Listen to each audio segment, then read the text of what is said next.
नमस्कार व्यूअर्स, मैं हूं अमीश देवगन और आप देख रहे हैं देश का सबसे प्रभावी कार्यक्रम आर पार।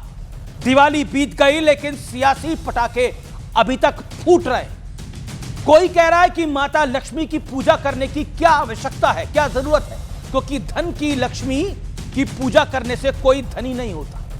तो किसी को दिवाली के दिए जलाने में तेल की बर्बादी दिख रही है। लेकिन इस मानसिकता पर जोरदार प्रहार करते हुए योगी आदित्यनाथ ने राजनीतिक इस्लाम की एक नई थ्योरी दे दी है। बुर्का बनाम विकास के बाद यह बिल्कुल नया सियासी हमला सामने आया व्यूअर्स, जिसके बाद राजनीति में बवाल बच गया है। सीएम योगी ने अखिलेश यादव पर बड़ा तंज कसते हुए कहा है कि सियासी गद्दी विरासत में मिल सकती है लेकिन बुद्धि नहीं।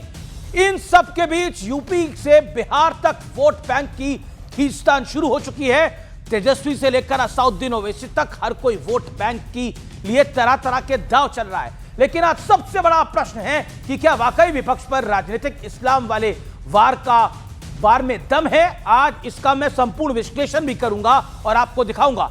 इसी मुद्दे पर होगी देश की सबसे बड़ी राजनीतिक बहस। राजनीतिक इस्लाम किसका बनेगा काम। स्वागत है आपका आज के एडिशन में। राजनीतिक इस्लाम की कहीं चर्चा नहीं होती। जिसने आस्था पर कुठाराघात किया, राजनीतिक इस्लाम के खिलाफ भी हमारे पूर्वजों ने लड़ाई लड़ी थी। ये राजनीतिक इस्लाम वही है जो छागुर के रूप में डेमोग्राफी को चेंज करके राष्ट्र माता के टुकड़े टुकड़े करने की मंशा के साथ कार्य कर रहा है। आप जब कोई सामान खरीदते हैं तो सामान खरीदते समय एक चीज जरूर देखिए, क्या उसमें हलाल सर्टिफिकेशन तो नहीं लिखा हुआ है, क्योंकि जितना पैसा जाएगा ये सभी के सभी पैसा आपके खिलाफ षड्यंत्र में वह जाने वाला है। सीएम योगी ने जो कहा उसका अर्थ बहुत गहरा है, इसलिए पहले इस बयान का बैकग्राउंडर देख लीजिए। क्रिसमस का समय पूरे शहर जगमगा जाते हैं और महीनों जगमगा के रखते हैं वो लोग। उन्हीं से सीख लो बस। क्यों खर्चा करना बार बार दियों का, मोमबत्ती का और ये दिमाग लगाना। उन्होंने कहा दीप जलाने की आवश्यकता क्या है, यानी उनको दीपावली से नफरत है। इसी के लिए कहा गया है ना कि गद्दी विरासत में मिलती है, बुद्धि नहीं मिलती है। उनकी आस्था चर्च में है तो खुद ही चले जाए। हिंदुओं की आस्था पर ठेस करने का, हमला करने का उन्हें कोई अधिकार नहीं है। लेकिन समाजवादी पार्टी के नेता कहाँ मानने वाले हैं। दिए जलाने पर आजम खान के दिल की बात भी सुन लीजिए। वो लोग जो दिए जलाते हैं वो कुछ भी जला सकते हैं। रामचरितमानस को कोसने वाले स्वामी प्रसाद मौर्य ने मर्यादा लांघने का नया रिकॉर्ड बना दिया। धनी की लक्ष्मी की पूजा करने से कोई धनी नहीं हो रहा है। अगर धनी होता तो 80 करोड़ परिवार भी खुशहाल जिंदगी जीते होते।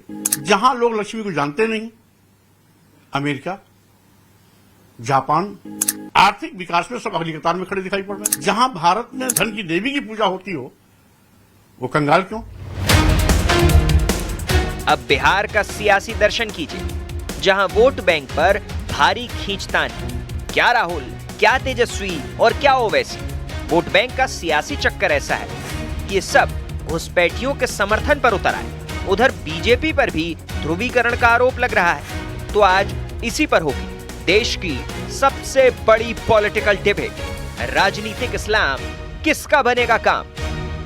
स्वागत है आपका आज के इस बड़ी चर्चा के अंदर। यह बिल्कुल नई टर्म है, राजनीतिक इस्लाम के मायने का विश्लेषण क्या है। तथ्य नंबर 1 इसमें यह है कि वोट बैंक के लिए विपक्ष ने हमेशा डेमोग्राफी बदलाव को खारिज किया है साफ तौर पर। तथ्य नंबर 2, एक खास वर्ग को खुश करने के लिए घुसपैठियों का समर्थन तक किया है। तथ्य नंबर 3, हिंदू त्योहारों पर सवाल उठाए गए, सनातन परंपरा का उपहास किया गया। दीपावली पर दियों की बात है और कहा जा रहा है कि दिए जलाने वाले कुछ भी जला सकते हैं। दिए क्यों जलाने चाहिए, लाइट जलाइए क्रिसमस की तरह। तथ्य नंबर 4 महत्वपूर्ण है, कर्नाटक के सरकारी ठेकों में 4% मुस्लिम आरक्षण का दांव तक चला गया था। तथ्य नंबर 5, अपराधियों के एनकाउंटर तक में मुसलमानों की गिनती की गई। यह है राजनीतिक इस्लाम, जो कि आज का बड़ा सवाल है। क्या राजनीतिक इस्लाम तुष्टीकरण का एक नया स्वरूप और रूप है?